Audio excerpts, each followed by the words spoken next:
Students, how are you all? ठीक हो सब? ओके, तो आज हम करने वाले हैं अपने साइंस का 10th चैप्टर, जिसका क्या नाम है? Our sky. ठीक है, तो आज हम आकाश के बारे में, हमारे आसमान के बारे में पढ़ने वाले हैं। ओके, अच्छा, मुझे पहले ये बताओ कि आप क्या समझते हो स्काई से?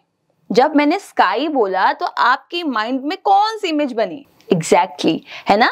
ज्यादातर बच्चों के दिमाग में एक ब्लू आसमान, है ना, एक ब्लू स्काई की इमेज बनी होगी।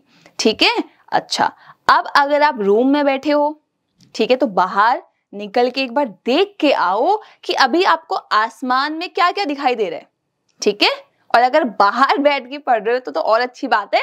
जस्ट ऊपर देखो कि आपको क्या क्या चीजें दिखाई दे रही हैं अपने आसपास। ठीक है, अगर दिन है तो क्या दिखता है? उजाला दिखता है ना, और सन भी दिखता है, ब्लू स्काई दिखता है, कभी कभी क्लाउड्स भी होते हैं, है ना?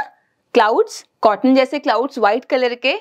एग्जैक्टली, और अगर रात होती है तो स्टार्स होते हैं, डार्कनेस होती है, और क्या होता है?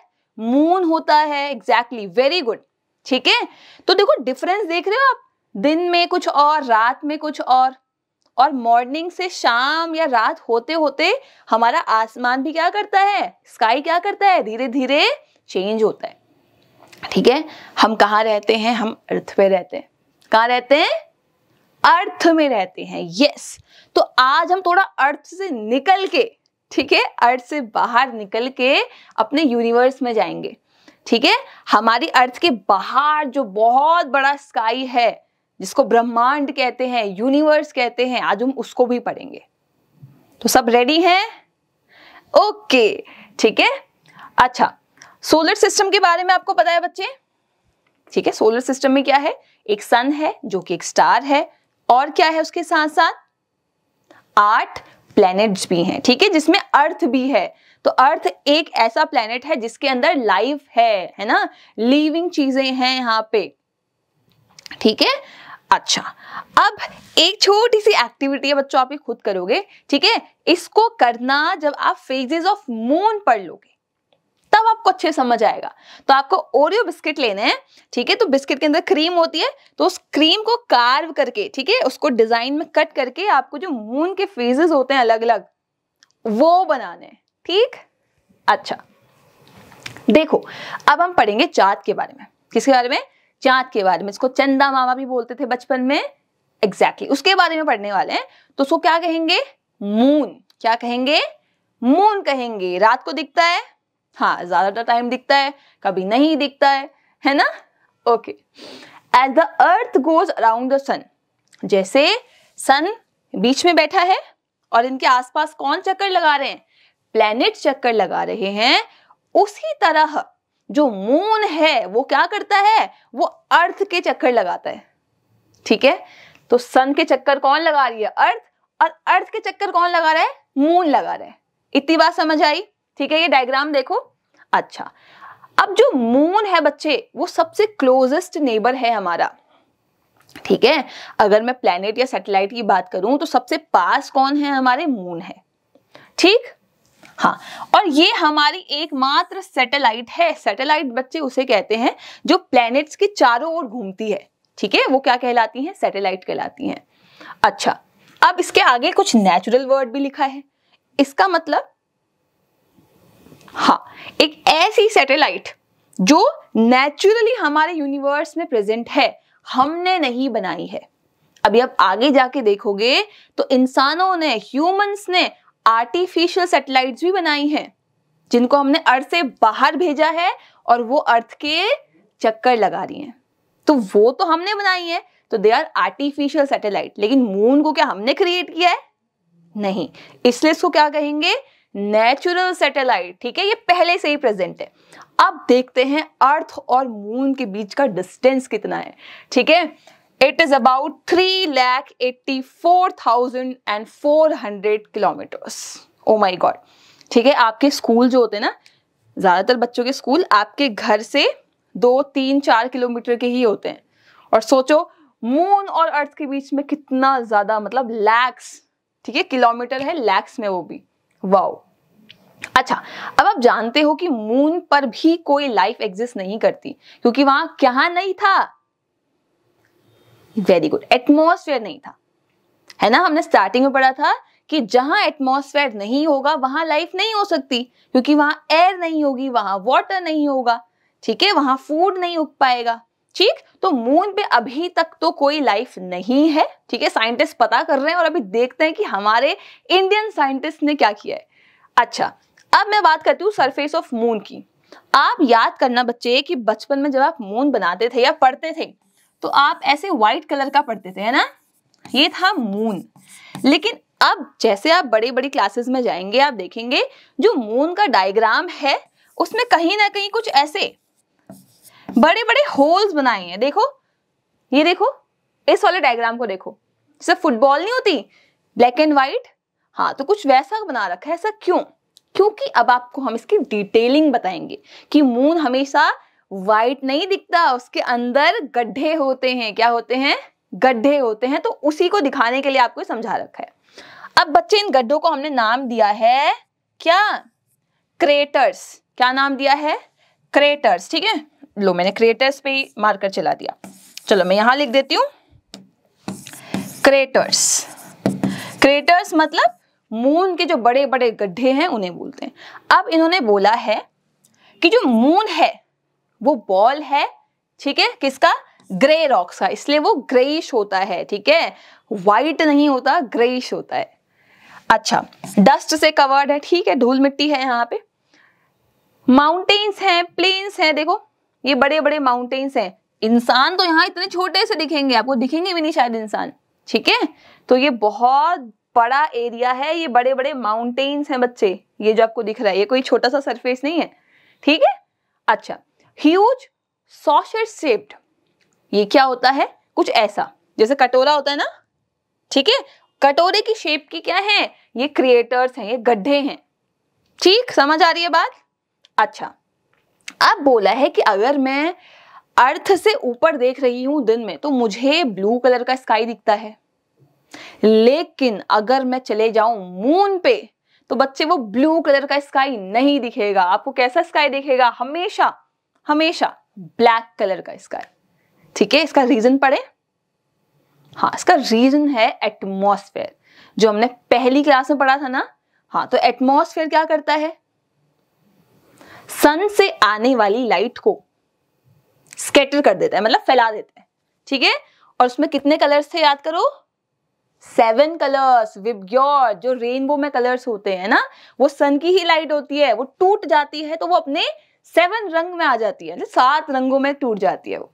तो उसमें से जो ब्लू कलर होता है बच्चे, विबग्योर, देखो, वायलेट, इंडिगो एंड ब्लू, तो जो ब्लू कलर होता है उसको हमारे एटमॉस्फेयर के पार्टिकल्स फैला देते हैं, इसलिए आपको स्काई ब्लू दिखता है। लेकिन अभी तो हमने ये पढ़ा कि इस मून पे कोई एटमॉस्फेयर ही नहीं है, कोई पार्टिकल्स ही नहीं है। तो अगर सन की लाइट आती है हाँ इसके पास, तो वो कोई उसको स्कैटर नहीं कर पाएगा, और स्कैटर नहीं होगा तो जो मून का आपको स्काई दिखेगा वो कैसा दिखेगा? ब्लैक, क्योंकि कोई कलर ही नहीं है तो ब्लैक, ठीक है। समझ आ रही है बात? हाँ, देखो मैंने आपको वही चीज समझाई है कि एटमॉस्फेयर नहीं है। अब बोला है कि अब एटमॉस्फेयर नहीं है तो एक प्रॉब्लम ये हो जाती है कि दिन इतनी गर्म, ठीक है, दिन में इतनी गर्मी होती है और रात को बहुत ठंडी होती है, ठीक है। अच्छा, फिर बोला है अब इस पे एयर नहीं है, हवा नहीं है, तो यहां कोई साउंड या विंड नहीं है, कोई आवाज नहीं आ पाएगी, ठीक है। अब चैप्टर आगे पढ़ेंगे तो आवाज जो आप सुन रहे हो इसको सुनने के लिए एटमॉस्फेयर की जरूरत होती है, पार्टिकल्स की जरूरत होती है। तो अगर मैं वैक्यूम में चिल्लाऊंगी, मैं स्पेस में जाके चिल्लाऊंगी बच्चों, तो आप मेरी आवाज नहीं सुन पाओगे, क्योंकि वहां क्या नहीं है? एटमॉस्फेयर नहीं है, ठीक है। अच्छा, अब विदाउट एयर एंड वाटर, ना एयर है, ना पानी है, ना एटमॉस्फेयर है, कुछ भी नहीं है वहां, ठीक है। तो कोई लाइफ जो है बच्चे अभी तक एग्जिस्ट नहीं करती है, इसीलिए मून बैरन है। बैरन मतलब बंजर है, कोई आपको प्लांट, एनिमल, चिड़िया, पंछी कुछ नहीं दिखेगा, ठीक है, कुछ भी नहीं वहां, क्योंकि वहां कुछ है ही नहीं। अच्छा स्टूडेंट, ये देखो, एक लिविंग बीइंग को रहने के लिए क्या क्या चाहिए? एयर चाहिए, वाटर चाहिए, फूड चाहिए और शेल्टर चाहिए। याद है स्टार्टिंग की क्लासेस में पढ़ा था, है ना। तो अब मून पे कुछ भी नहीं है, इसलिए जो मून है वो बैरन है, मतलब बंजर है, वहां पे कुछ भी नहीं है ना, ना प्लांट ना एनिमल, कुछ भी नहीं है यहाँ पे। और ये एक लाइफलेस प्लेस है जहां कोई भी जिंदगी नहीं बच सकती, ठीक है, ये अभी तक नहीं बसी है, अब बसेगी आगे जाके, इसकी अभी श्योरिटी नहीं है ना, साइंटिस्ट हमारे पता कर रहे हैं। ओके स्टूडेंट, अब हम बात करेंगे फेजेस ऑफ मून की, ठीक है। जो चांद है, जो मून है, उसके अलग अलग फेजेस हैं। इसका क्या मतलब है? हाँ, क्योंकि आप भी अगर स्काई में देखते हो तो देखा है कभी चांद ही नहीं होता है ना, कभी पूरा होता है, कभी आधा आधा सा दिखता है, कभी आधे से ज्यादा दिखता है। तो इसी को हमने क्या बोला है? फेजेस बोला है। तो जब अलग अलग शेप हमें दिखाई देती है किसकी? मून की, तो क्या कहेंगे उसको? Phases of moon. तो the day to day changes, ठीक है, in the shape of the moon as seen from the earth. आप तो अर्थ से देख रहे हो ना, तो उसे क्या बोलेंगे? फेजेस बोलेंगे। अच्छा, इसको पढ़ने से पहले मैं आपको डायग्राम दिखाती हूँ। ये देखो, अब एक चीज मेन इंपॉर्टेंट आपको ये बतानी थी मुझे कि बच्चे देखो, आप अर्थ से इस चांद को देख रहे हो, मून को देख रहे हो, तो इसलिए आपको कभी ये पूरा दिखाई देता है, कभी दिखता ही नहीं है, या कभी आधा दिखाई देता है। लेकिन ऐसा नहीं है कि वो हो वहां आधा गया है या वो वहां से गायब हो गया है, नहीं, बस लाइट नहीं पड़ती, सनलाइट है ना, सूरज की लाइट उस पे इस एंगल पे नहीं पड़ रही है कि हमारी आंखों को नहीं दिखाई दे रहा है। तो ऐसा मत समझना कि यहाँ से अरे यहाँ तो मून ही गायब हो गया, नहीं, बस लाइट नहीं पड़ी, और लाइट नहीं पड़ी तो जो आप यहाँ खड़े होके देख रहे थे आपको दिखा नहीं, ठीक है। और एक चीज आपको और बताती हूँ, दिन में, ठीक है, दिन के टाइम पे भी मून अपनी जगह पर ही होता है बच्चे, बस हाँ, वो एंगल और लाइट की वजह से दिन में सनलाइट इतनी ज्यादा होती है, डायरेक्ट होती है, कि जो मून की शेप है या जो उसका साइज है वो आपको आंखों से नहीं दिख पाता। लेकिन जैसी जैसी शाम होती है, इवनिंग होती है, देखा है आपने, आपको धुंधला धुंधला मून दिखता है। हाँ, क्योंकि अब वहां डार्कनेस है, तो डार्क में तो अब आपको व्हाइट कलर का या ग्रे कलर का मून दिखाई देगा, ठीक। अच्छा देखो, मैं स्टार्ट करती हूँ फुल मून से। फुल मून से करते हैं। फुल मून क्या है? जब हमें पूरी साइड दिखाई दे रही है, किसकी? मून की, ठीक है, पूरी साइड। लेकिन पूरी भी सिर्फ फ्रंट वाली साइड बच्चे, वो स्फेयर है ना, 3D है मून, तो आपको सिर्फ ये पार्ट, अगर आप यहाँ खड़े हो तो आपको सिर्फ ये वाला पार्ट दिखाई दे रहा है, उसके पीछे वाला पार्ट नहीं दिखाई दे रहा। हाँ, लेकिन जो फ्रंट पार्ट है वो कंप्लीट दिखाई दे रहा है, तो इसको क्या बोलेंगे? फुल मून बोलेंगे। फिर मैंने बोला कि अब मून का जो ये वाला पार्ट है, ये वाला, यहाँ लाइट नहीं पड़ती, तो आपको कौन सा विजिबल है? सिर्फ इतना, ऐसा, ठीक है, सेमी सर्कल और थोड़ा ऐसा, तो आधे से ज्यादा है ना। आधा क्या होता है? ये, तो आधे से ज्यादा है, तो उसको क्या बोलेंगे? गिब्बस मून बोलेंगे। क्या बोलेंगे? गिब्बस मून बोलेंगे। तो फुल मून के बाद गिब्बस मून। अब ये पार्ट हटा दो, ठीक है, ये पार्ट हटा दो, तो कैसा मून बन गया? हाफ मून बन गया, आधा मून बन गया। अब इसको और कम करो, और कम करो, ठीक है, इतना कट कर देती हूं मैं, ये वाला पार्ट कट कर देती हूँ। ये लो, कट कर दिया। अब ये क्या बन गया? क्रिसेंट मून बन गया, है ना। अब आपको ये सब देखो, अभी भी यहाँ पे है मून बच्चे, मून तो अभी भी है, लेकिन लाइट इतने पे पड़ी इसलिए आपको सिर्फ ये पोर्शन दिखाई दिया, सिर्फ इतना पोर्शन। तो ये क्या है? Crescent moon. क्या है? Crescent moon. जब हाँ, एक ऐसे बोल की तरह दिखे वो, ठीक है। अच्छा, फिर है आपका न्यू मून, मतलब कोई मून है ही नहीं वहां पे, तो आप बोलेंगे मैम न्यू मून नाम क्यों है इसका? आई बताती हूँ, ठीक है। तो न्यू मून में क्या है? जब कोई मून ही नहीं है, मतलब मून पे लाइट ही नहीं पड़ी, तो अब ये वाला पोर्शन भी आपको नहीं दिखेगा बिल्कुल। तो आप सोचोगे अरे मून कहाँ गया, ठीक। अच्छा, न्यू मून नाम इसे दिया क्योंकि अब इसके बाद दोबारा से नया मून स्टार्ट होगा, ठीक है, मून आपको दिखना शुरू होगा। तो देखो ये पोर्शन दिखी इसके बाद, है ना, फिर ये आधा, फिर आधे से ज्यादा, फिर पूरा। अब उसका अपोजिट होगा, कम हो गया, कम हो गया, कम हो गया, गायब, फिर बढ़ा बढ़ा बढ़ा, पूरा। तो ये चलता रहता है, ये फेजेस चलते रहते हैं, ठीक है।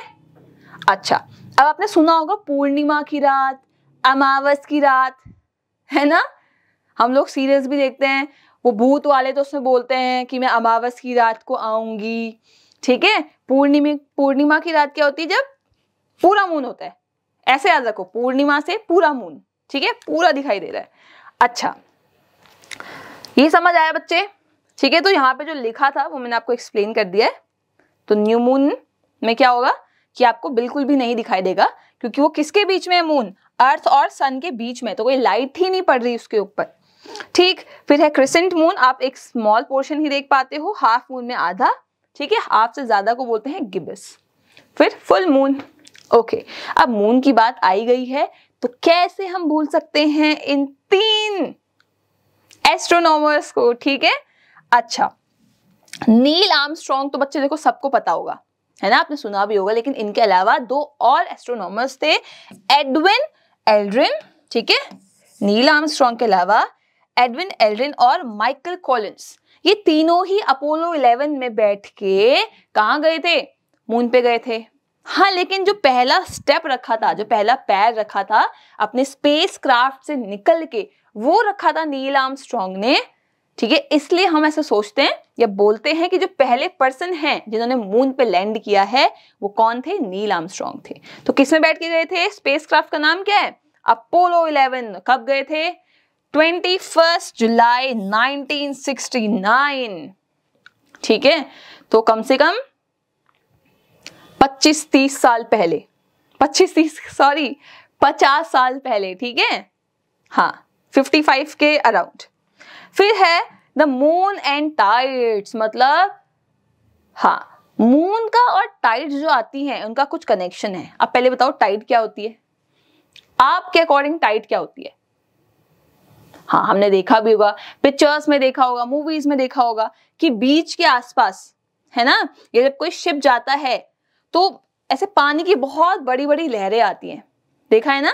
हाँ, शिप भी झूलने लग जाता है, या बीच में देखते हो तो पानी ऐसा उछल के आता है, फिर वापस चले जाता है, फिर आता है, फिर वापस चले जाता है। तो बच्चे, जब पानी ऊपर उठ रहा है, ऊपर बढ़ रहा है, ठीक है, नीचे जा रहा है, इसी को क्या कहते हैं? हम टाइड कहते हैं। क्या कहते हैं? टाइड कहते हैं। और आप ये समझ लो, टाइड आती है मून के ग्रेविटेशन की वजह से। जैसे अर्थ का ग्रेविटेशन है ना, वैसे ही मून का भी ग्रेविटेशन होता है, ठीक है। तो वो हमारे सरफेस में, अर्थ के सरफेस पे ही तो है बच्चे पानी। ये पानी कहाँ है? ये सारा पानी सरफेस पे है, और मून कितना पास है, तो वो भी क्या करता है? पानी को खींचता है। तो जब पानी को खींचोगे तो पानी ऊपर उठेगा कि नहीं उठेगा? हाँ, फिर ग्रेविटी खत्म तो पानी वापस फिर खींचता है, फिर ग्रेविटी की वजह से कम, ठीक है। तो इसी को हमने क्या बोला? टाइड बोला। अच्छा, अब बोल रहे हैं the water of the sea facing the moon is pulled upward, जिससे पानी का जो लेवल है, सी का जो लेवल है वो बढ़ जाता है, इसी को हाई टाइड बोल दिया, है ना। अगर मैं पानी शांत बैठी हूं और मून की ग्रेविटी ने मुझे खींचा तो मैं ऊपर को उठूंगी ना, तो जब पानी उठ रहा है तो क्या बोलेंगे? High tide. इसका उल्टा क्या हो जाएगा? जब पानी वापस नीचे आ रहा है अर्थ के खींचने की वजह से, मून अपनी जगह खींच रहा है, अर्थ अपनी जगह खींच रही है, तो पानी फिर नीचे आ जाता है, वरना हवा में नहीं उड़ जाता। सोचो, मून ने पानी खींचा, पानी उड़ गया हवा में, लेकिन ऐसे नहीं होता, क्योंकि अर्थ भी उस पानी को अगेन क्या कर रही है? अट्रैक्ट कर रही है ग्रेविटी की वजह से, ठीक। और ज्यादा ग्रेविटी किसकी है? बताओ, ज्यादा ग्रेविटी किसकी है? मून की या अर्थ की? अभी आगे देखेंगे, ठीक है।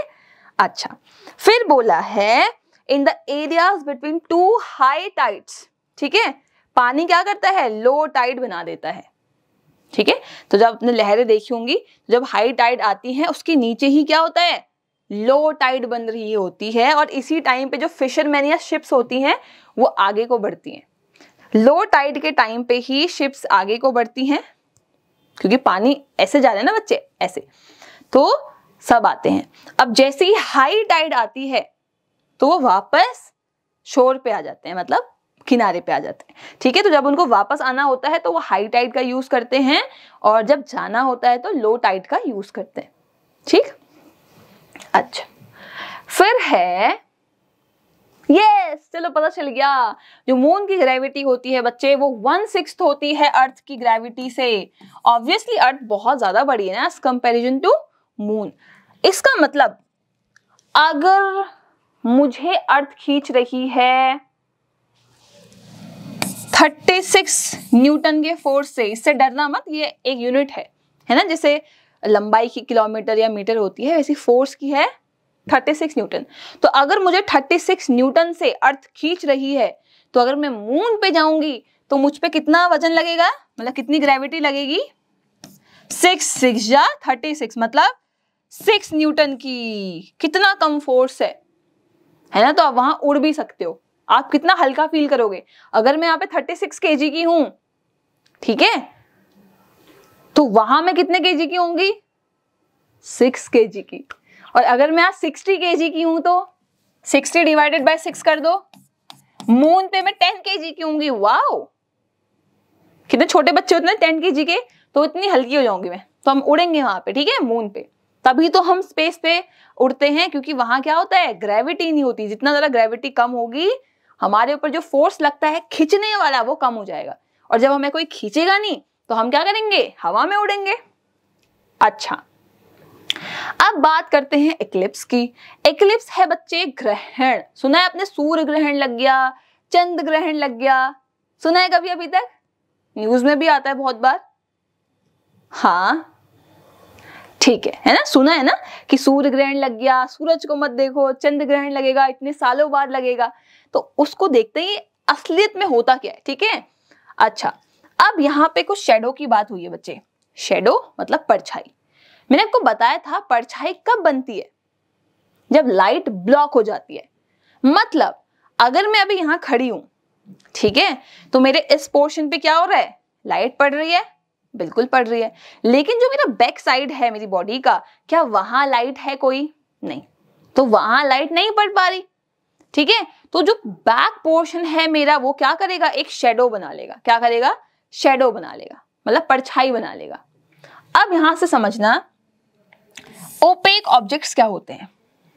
अच्छा, एक चीज और, जो शेडो होती है वो कैसी होती है, ब्लैक कलर की होती है, कलरफुल नहीं होती है, ठीक है। और बाउंड्री आपको दिखाती है, बाउंड्री, ठीक है। तो अगर मेरे अंदर मैंने यहाँ पे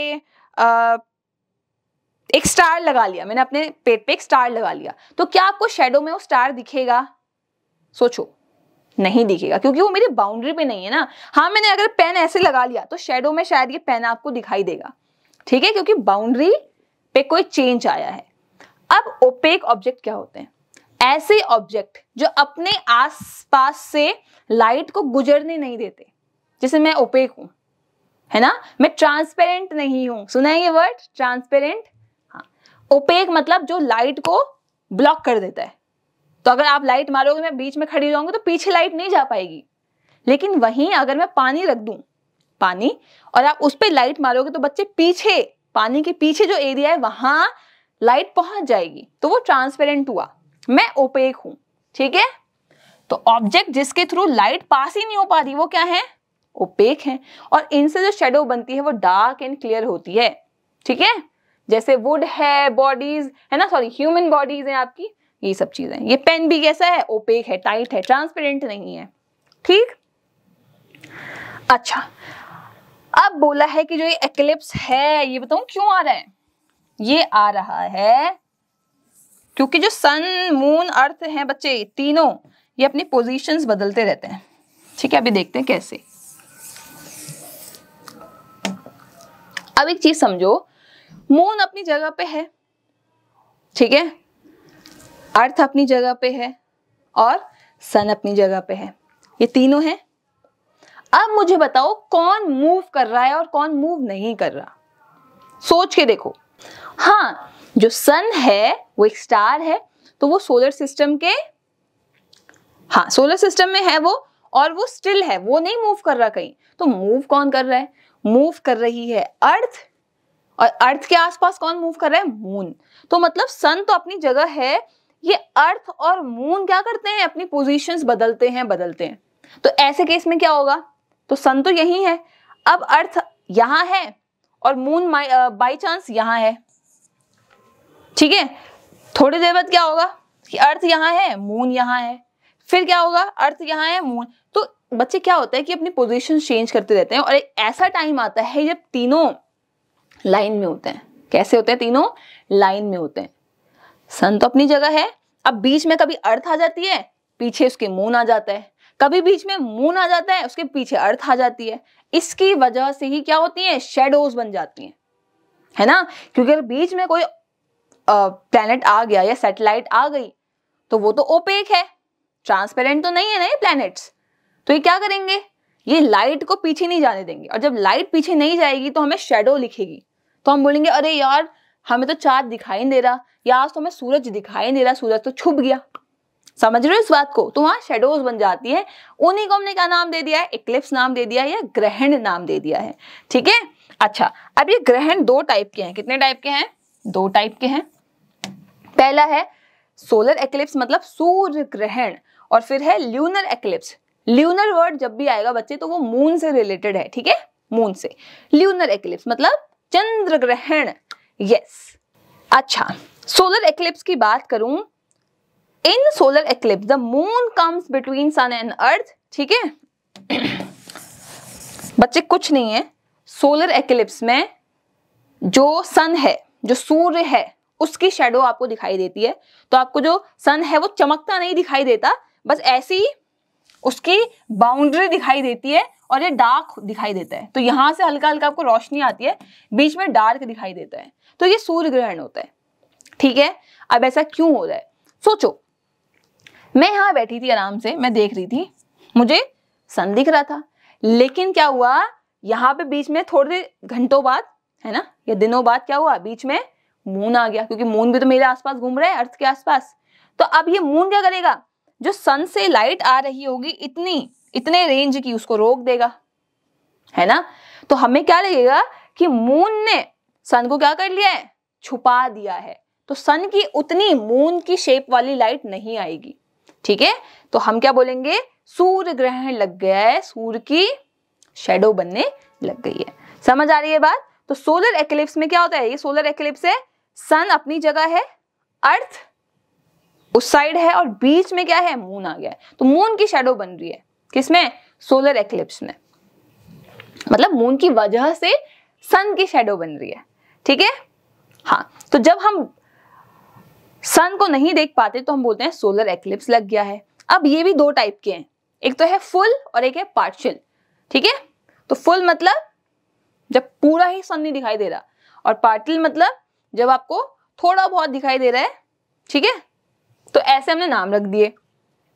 फिर है ल्यूनर एक्लिप्स। अब ल्यूनर एक्लिप्स क्या है, देखो सन तो अभी भी अपनी जगह ही है, क्या चेंज हुई, इन दोनों की पोजीशन, पहले बीच में मून था, अब बीच में कौन आ गई, अर्थ आ गई, ठीक है। बीच में अर्थ आ गई तो जो बेचारा मून है उस पे तो सन की लाइट ही नहीं पहुंची।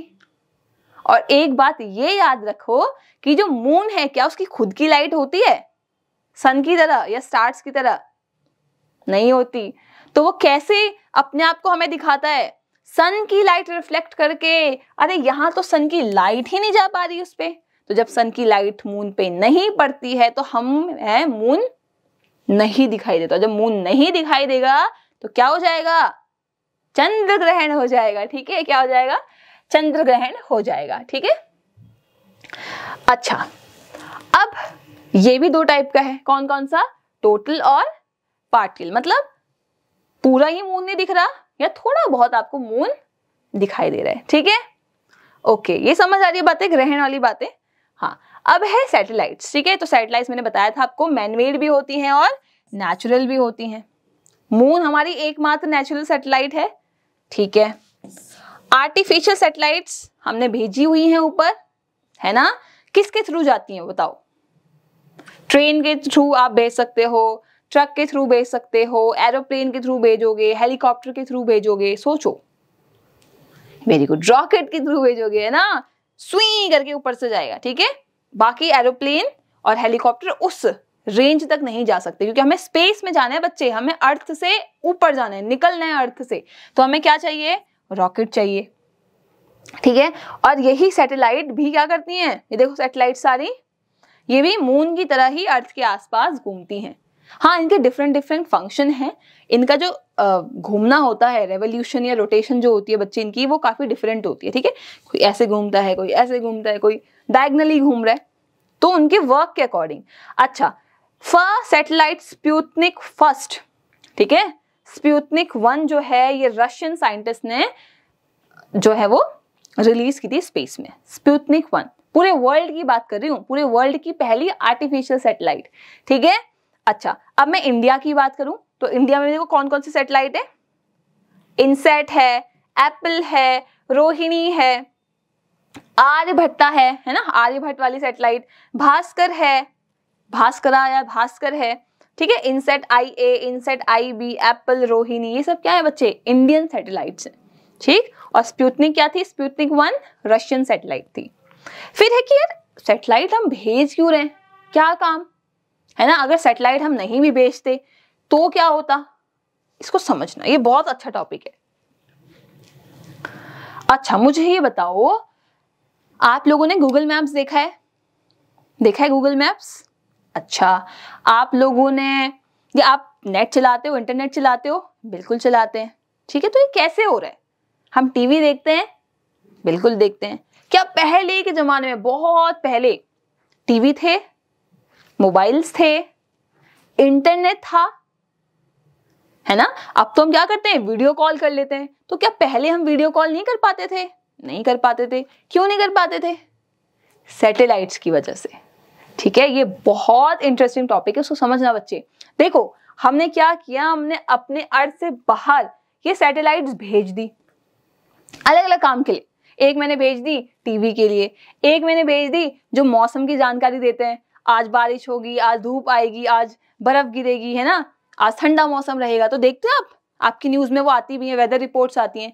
तो वो कौन भेजता है? सैटेलाइट्स भेजती हैं, ठीक है। फिर आपकी मिलिट्री सैटेलाइट है, इसको भी पढ़ेंगे क्या होती है। टेलीकम्युनिकेशन, जो आप फोन पे बात करते हो, ये सब तो ये कैसे हो रहा है, ठीक है। और हमारी नेविगेशन सैटेलाइट है, एस्ट्रोलॉजिकल सैटेलाइट, बहुत सारी सैटेलाइट हम वहां भेजते हैं।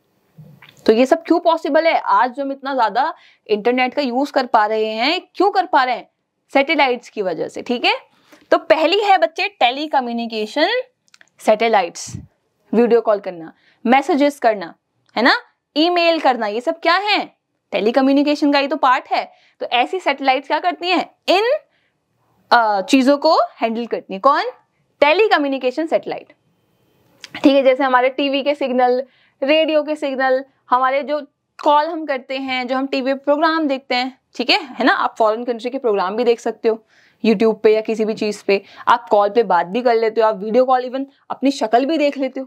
सोचो पॉसिबल था पहले? नहीं था, है ना। फिर है नेविगेशन सैटेलाइट्स, मतलब बच्चे नेविगेट क्या होता है? किसी रूट पे जाना, है ना, कोई रास्ता पता करना। तो बहुत सारी शिप्स जो हमारी होती हैं, हमारे एयरक्राफ्ट होते हैं, है ना। हम तो एयरक्राफ्ट यूज नहीं कर रहे, बट हमारी कंट्री क्या करती है? अपने एयरक्राफ्ट को भेजती है। आप इतना सारा सामान देखते हो इधर उधर का, वो किस पे आता है? शिप्स में आता है, एयरक्राफ्ट में आता है ना। तो वो किसके थ्रू होता है? नेविगेशन सैटेलाइट्स के थ्रू। तो जो ये एरोप्लेन चलते हैं, हेलीकॉप्टर चलते हैं, शिप चलती हैं, ये सब किसकी वजह से चल रही हैं? इन सैटेलाइट्स की वजह से। फिर है एस्ट्रोनॉमिकल सैटेलाइट्स, ठीक है, जो हमारे काम की है। यहां हम क्या करते हैं?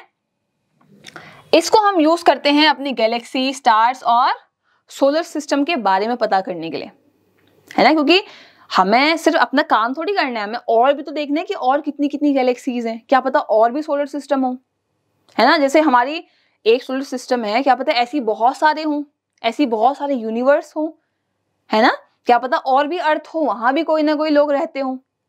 सोच रहे हो? तो इसके बारे में पता करने के लिए हम क्या करते हैं? एस्ट्रोनॉमिकल सैटेलाइट्स वहां भेजते हैं। उनमें क्या होता है? उनमें होते हैं टेलीस्कोप। क्या होते हैं? टेलीस्कोप, ठीक। हमें कैसे पता चला कि जो हमारा 8th प्लैनेट है वो क्या है? नेपट्यून है। कितना दूर है वो कैसे पता चला? इन सैटेलाइट्स की वजह से पता चला, ठीक है। फिर है मेट्रोलॉजिकल सैटेलाइट्स, ठीक है। ये क्या करती है? ये मैंने बताया आपको, अर्थ के सरफेस या एटमॉस्फेयर पे जो जो चल रहा है उसको लेके डेटा बनाती है। आपका गूगल जो अर्थ है ना, जो गूगल अर्थ है या गूगल मैप्स है बच्चे, वो इस सैटेलाइट्स पे वर्क करते हैं। आपके पूरे एरिया का क्या करते हैं? वो एक अपर व्यू दे देते हैं आपको, है ना। हाँ, तो आपके वेदर पैटर्न्स जो होते हैं वो कौन देती है? मेट्रोलॉजिकल सैटेलाइट्स देती है। फिर है मिलिट्री सैटेलाइट्स। हर कंट्री की अपनी मिलिट्री होती है, आर्मी, नेवी है ना। और हमारे, हाँ, तो वहां जो उनके इंटेलिजेंस ग्रुप्स होते हैं, ठीक है, या नेविगेशन के लिए या मिलिट्री कम्युनिकेशन के लिए क्या करते हैं, इनका यूज किया जाता है। ठीक, अब है चंद्रयान 3 मिशन। वाओ, इसके बारे में आपको पता होना चाहिए। ठीक है, ये देखो एस्ट्रोनॉट स्पेस में कैसे है, किसमें है, ये क्या पहन रखा है इन्होंने, ये स्पेस सूट है ना। वहां नॉर्मली ऐसे नहीं जा सकते उठ के, क्योंकि वहां ना एटमॉस्फेयर है ना कोई प्रेशर है ना, एटमॉस्फेयर का प्रेशर नहीं है, बॉडी आपकी प्रेशर दे रही है, तो आप फट जाओगे अगर आप ये सूट नहीं पहनोगे, बच्चे फट जाएंगे हम, है ना, क्योंकि हमारी बॉडी, हमारी नसें क्या कर रही हैं, प्रेशर दे रही हैं, और इसको बैलेंस किसने किया हुआ है, एटमॉस्फेयर के प्रेशर ने। ऊपर तो एटमॉस्फेयर ही नहीं है तो कौन बैलेंस करेगा, है ना, इसीलिए हमें ये पहनना पड़ता है। ना वहां ऑक्सीजन है तो सांस कैसे लोगे। ठीक, तो बहुत सारी चीजों के लिए हम स्पेस सूट पहनते हैं। अब आप जानते हैं कि जो सैटेलाइट्स हैं वो किस में जाती हैं, रॉकेट्स में जाती हैं, ठीक है ना, रॉकेट में वहां जाती हैं। अब हमारा इन्होंने बोला है कि कुछ काम तो आप शटल के बाहर अंदर करते हो, है ना, रॉकेट के अंदर ही जो शटल जाता है उसके अंदर करते हो, कुछ आप वहां से निकल के बाहर करते हो, मतलब आपको निकलना पड़ेगा, फिर आप सारी चीजों को टेस्ट कर पाओगे, है ना, बैठे बैठे तो नहीं हो पाएगा वहां। हाँ, अब बोला है the astronaut return to earth on a space shuttles after their mission is over. तो रॉकेट्स को आप बच्चे एक ही बार यूज करते हो, तो रॉकेट तो एक बार गया, वो फटा और उसने शटल को बाहर भेज दिया। अब वो रॉकेट किसी काम का नहीं है, वो रॉकेट वेस्ट है, लेकिन जो शटल है बच्चे ये वापस आएगा, है ना, वहीं थोड़ी रहेंगे, वो वापस भी तो आएंगे। तो रॉकेट तो एक बार में आपने भेज दिया, लेकिन शटल के थ्रू हम वापस आ सकते हैं। ठीक है, अब बोला है ऑन अर्थ टेलीस्कोप जो होते हैं वो क्लियर पिक्चर ऑफ स्पेस देखने के लिए यूज होते हैं, डेफिनेटली, लेकिन इसमें नई बात ये थी कि हबल टेलीस्कोप, है ना, फ्लोटिंग हबल टेलीस्कोप जो है वो आ गए हैं। इसको बाद में सर्च करना बच्चे, देखना, सर्च करना ये हबल टेलीस्कोप क्या है ना। जितना ज्यादा हम एडवांस होते जा रहे हैं उतनी ज्यादा अच्छी पिक्चर्स हमें स्पेस की मिल रही हैं, और बच्चे बहुत प्यारी प्यारी वीडियोस हैं स्पेस की। ठीक है, हमारे इंडियन एस्ट्रोनॉमर्स वहां पे जा रखे हैं, वो सारी अर्थ का व्यू दिखा रहे हैं मून से, ठीक है, स्पेस से पूरा स्पेस दिखा रहे हैं, स्पेस कैसे दिखता है, स्टार्स दिखा रहे हैं, सन दिखा रहे हैं, मतलब सन की थोड़ी सी लाइट दिखा रहे हैं, क्योंकि सन पे तो हम नहीं जा सकते, बहुत गर्म है ना, तो इस तरह से तो बहुत मजेदार चीजें हैं, आपको जरूर देखना। ठीक है, अच्छा, अब मैं बात करती हूँ चंद्रयान मिशन की। तो बच्चे देखो, कोई ना कोई एजेंसी होती है जो उसको हैंडल करती है। जैसे आप पढ़ने कहाँ जाते हो, स्कूल में जाते हो, है ना, तो स्कूल वाले टीचर्स हैं, प्रिंसिपल हैं, ये सब क्या कर रहे हैं, एजुकेशन वाली चीजों को हैंडल करते हैं। तो जो हमारी सैटेलाइट वाली चीजें हैं, स्पेस वाली चीजें हैं, इसको कौन हैंडल करता है इंडिया में, इसरो। कौन हैंडल करता है, इसरो। इसरो की फुल फॉर्म क्या है, इंडियन स्पेस रिसर्च ऑर्गेनाइजेशन। एक ऐसा ऑर्गेनाइजेशन जो स्पेस से रिलेटेड क्या करेगा, रिसर्च करेगा। ठीक है, अच्छा, उन्होंने चंद्रयान 3 मतलब इससे पहले 2 और आ चुके हैं, हाँ, चंद्रयान 1, चंद्रयान 2, और इस बार वाला क्या था, चंद्रयान 3। ठीक है, समझाती हूं, देखो चंद्रयान 1 भी है, चंद्रयान 2 भी है, और चंद्रयान 3। तो चंद्रयान 3 का जो बच्चे रॉकेट था, ये रहा शटल। ठीक है, तो ये शटल जिस रॉकेट में था, उस रॉकेट को हमने कहां से रिलीज किया, सतीश धवन स्पेस सेंटर, जो कि कहाँ है, आंध्र प्रदेश में है। नीचे याद करो, साउथ इंडिया, आंध्र प्रदेश, तेलंगाना, तमिलनाडु, कर्नाटका, उस साइड है। ठीक है, हाँ, अच्छा, अब इसने क्या किया था इसको देखते हैं। देखो बच्चे, मैं आपको बताती हूं कि ये है आपका मून, ये है मून, ये है मून का नॉर्थ पोल, ये है साउथ पोल, जैसे कि अर्थ का होता है। तो बच्चे यहाँ नॉर्थ पे या मून पे तो बहुत कंट्रीज जा चुकी हैं ऑलरेडी, लेकिन इंडिया पहली ऐसी कंट्री बनी जो कहाँ पहुंची, इसके साउथ पोल पे पहुंची। ठीक है, पहली कंट्री बनी जो बड़ी सॉफ्ट लैंडिंग करके कहाँ पहुंची, साउथ पोल पे पहुंची, किसके, मून के। ठीक है, और वैसे कौन सी कंट्री है, 4th कंट्री है जो ओवरऑल मून पे गई है। तो मून पे जाने वाले हम पहले नहीं हैं, मून के साउथ पोल पे जाने वाले हम पहले हैं। इस बात को समझ रहे हो। अच्छा ठीक है, तो वही बोला है कि जो स्पेस क्राफ्ट था उसने ल्यूनर ऑर्बिट, मतलब जो मून का ऑर्बिट है, क्योंकि मून भी तो ऑर्बिट में घूमता है, उसको कब पास किया? 5 अगस्त को। और जो लैंडर था जो निकलेगा बाहर, विक्रम है ना, उसको क्या नाम दिया हमने? विक्रम नाम दिया। तो जो विक्रम है वो साउथ पोल पे पहुंचा था 23 अगस्त को, ठीक है, 23 अगस्त को। हाँ, और बच्चे इसी दिन कुछ अनाउंस हुआ है, मुझे बताना। नेशनल स्पेस डे, यस, 23 अगस्त को क्या सेलिब्रेट करेंगे हम हमेशा? नेशनल स्पेस डे, क्योंकि इस दिन ही जो हमारा चंद्रयान 3 मिशन है वो सक्सेसफुली कंप्लीट हुआ था, ठीक है। अच्छा, इंडिया थी जो कैसी थी? 4th कंट्री थी जो सक्सेसफुली लैंड हुई थी मून पे, बताया मैंने, ठीक है। अच्छा, जिस पहले 3 कंट्रीज हैं, मुझे बताना कौन कौन सी हैं, ठीक है। हाँ, फिर बोला है पहली कंट्री है जो मून के साउथ पोल पे पहुंची है, समझ आ रही है बात? अच्छा, अब मैं देखती हूँ कि चंद्रयान मिशन जो है ये करेगा क्या। हमने क्यों इतने पैसे लगाकर, है ना, कितना पैसे लगता है एक रॉकेट को, एक शटल को या एक स्पेसक्राफ्ट को बनाने में, तो इतना पैसा, इतने एफर्ट्स, इतनी मेहनत, है ना, हम क्यों कर रहे थे? क्या रीजन था, क्यों हमें चंद्रयान 3 को वहां भेजना था? देखे बच्चे, देखो हम वहां क्या करेंगे, हम वहां मून की सॉइल को देखेंगे, उसके सिस्मिसिटी को देखेंगे, मतलब जो ग्राउंड है वो कैसे बना हुआ है ना, क्या कभी वहां अर्थक्वेक आए हैं? अच्छा, वहां के अर्थक्वेक को हमने मून क्वेक्स बोला है, क्योंकि वो मून पे, तो मून क्वेक्स कभी आए हैं कि नहीं आए हैं, है ना।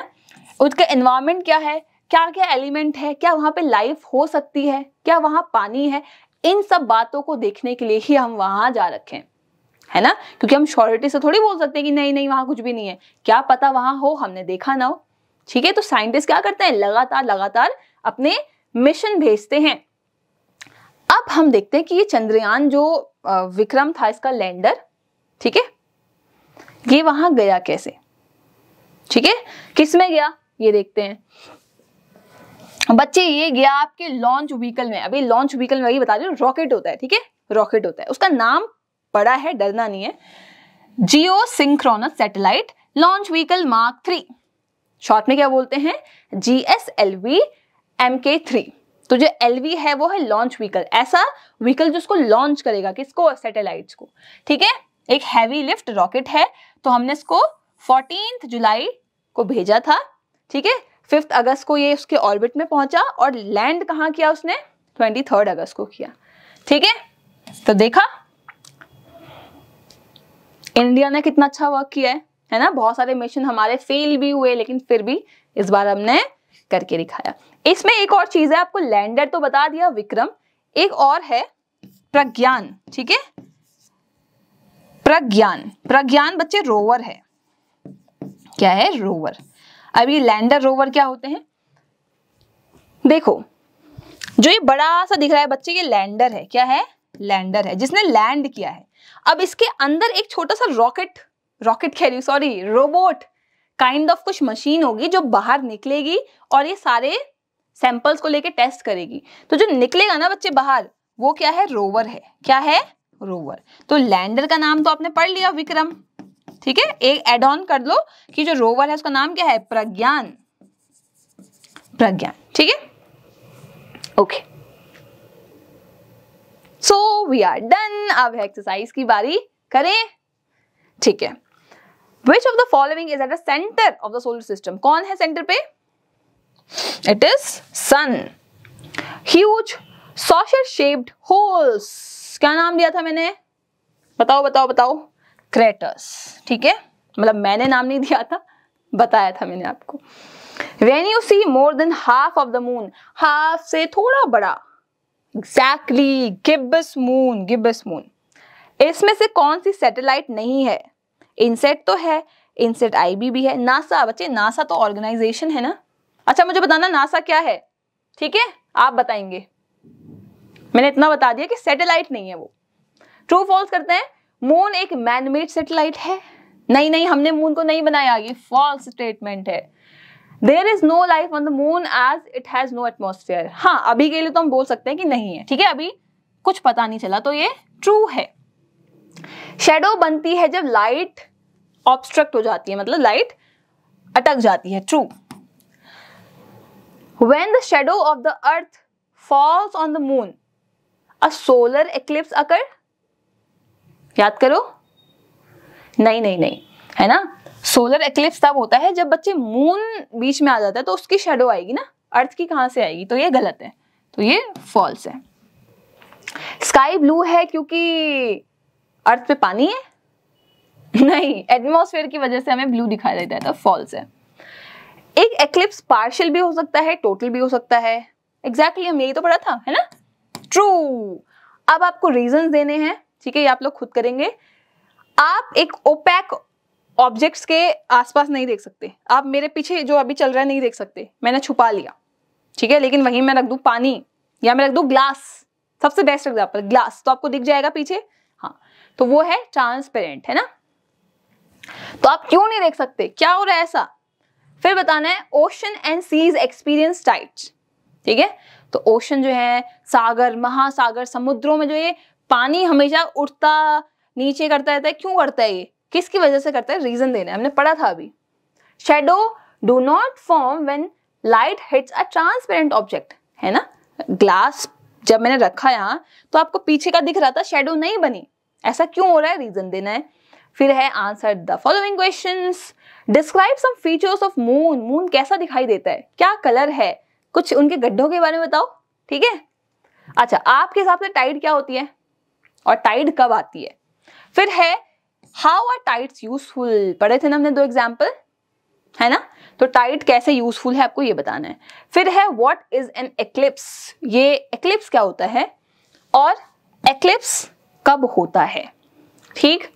How are artificial satellites useful, ये सैटेलाइट जो हम भेजते रहते हैं खुद बना के मैन मेड, ये कैसे हमारे लिए यूजफुल है, और कुछ इनके हम नाम भी बता सकते हो, ठीक है। Then comes competency assessment. बच्चे देखो ये बहुत ही इंटरेस्टिंग है, ये देखो ये देखो ये देखो, चंद्रयान जा रहा है ऊपर, है ना, ये इसका रॉकेट है, ठीक है। ओके, तो बच्चे ये सारी फन एक्टिविटीज हैं, तो आप लोग इसको ये देखो, है ना, स्पेस सूट, वाओ। तो आप लोग खुद करोगे इनको, आप अपनी टीचर्स की हेल्प ले सकते हो, पेरेंट्स की हेल्प ले सकते हो, और हेल्प ले सकते हो किसकी, एग्जैक्टली अपने दोस्तों की, ठीक है।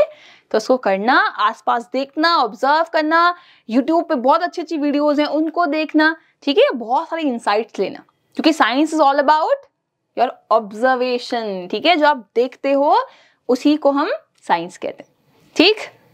तो मिलेंगे अपने अगले चैप्टर में, तब तक के लिए बाय बाय।